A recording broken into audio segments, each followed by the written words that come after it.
Hamıya salam dostlar. Reaksiya videolarına davam edirik. Bu dəfə Şamxan Sadıqlı müəllimin kanalına müraciət eləmişik. Adı görünür Şamxan Sadıqlı riyaziyyat.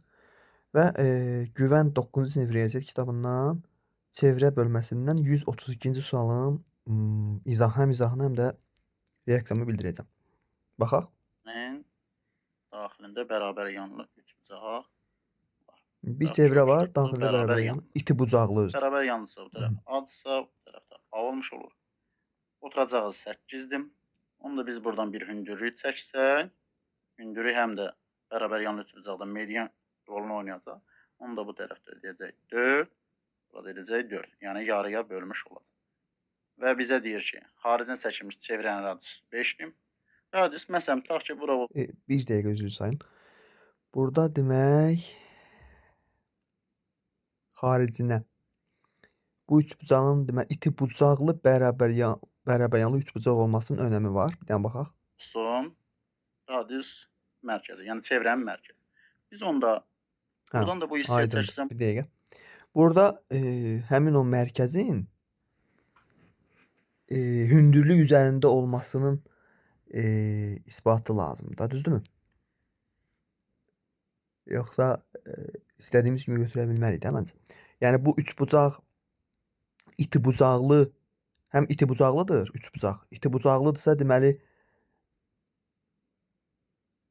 həmin o çevrənin belə deyək də mərkəzi üç bucağın daxilinə düşəcək. O məntiqlə yanaşmaq olar, düzdürmü? Yəni iti bucaqlı üç bucaqdırsa bu, demək ki çevrənin mərkəzi üç bucağın daxilinə düşməyə də bilər də, düzdürmü? Həmin üç bucağın mərkəzi üç bucağın daxilinə düşəcək iti bucaqlıdırsa. Bərabər yanlı üç bucaq olduğu üçün çəkdiyimiz hündürlük həm mediandır. Belə deyək də, burada simmetriklik yaranır.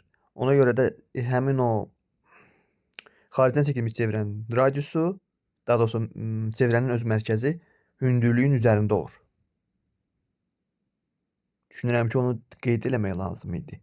Yəni müəllim düzdür, düzgün yoldadır, amma kimdəsə sual belə deyək beynində yaranarsa, məncə bu səbəbdən çevrənin mərkəzi hündürlük üzərində oldu.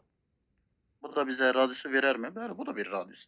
Yəni buradan da çəksəm, buradan da çəksəm fərqi yoxdur. Bunların hər biri radius. Düzdürmü?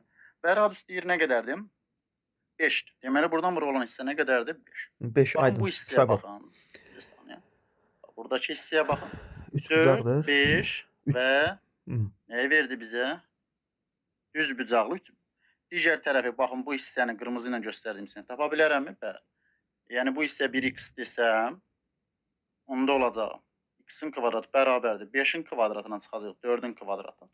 X bərabərdir plus minus deməli 3-ə bizə müsbəti lazımdır 3 götürəcək. Yəni buradan bura olan hissə 3 oldu. Radius bizə neçə vermişdi onsuz? Buradan bura olan hissə də onsuz radiusdur. 5 vermişdim. 3, 5. Ümumi biz tapdığımın hündürlüyü nə qədər oldu? 3 üstə 5 bizə verdi 8. Yəni bu hissənin də hündürlüyündə nə qədərmiş?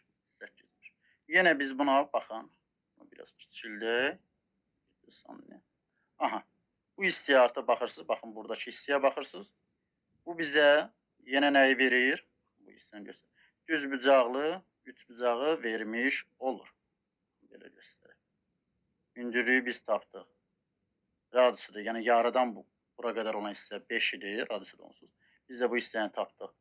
Birinci yazımıza görə 3. 5, 3. Ümumi oldu 8. Aşağı tərəfində biz birini neçədir? 4. Biz nəyi tapmalıyıq? Yan tərəfini. Yenə də düz bucaqlı 3 bucaq olduğuna görə yan tərəfdə A ilə qeyd etmişdik. Onda olacaq A-nın kvadratı bərabərdir. 8-in kvadratından çıxacaq. Daha doğrusu 8-in kvadratının üstünə gələcək 4-ün kvadratı. Katetlərin kvadratları cəmi bizə betonumuzun kvadratını verir. Меня зовут Алексей Мизин. Более 6 лет я изучаю рынок цифровых активов и помог сотням. Deməli 8-in kvadratı 64, o da 16. 80 elər, A-nın kvadratı bərabər olar. 80-ə, A da bərabər olar, yazarıq.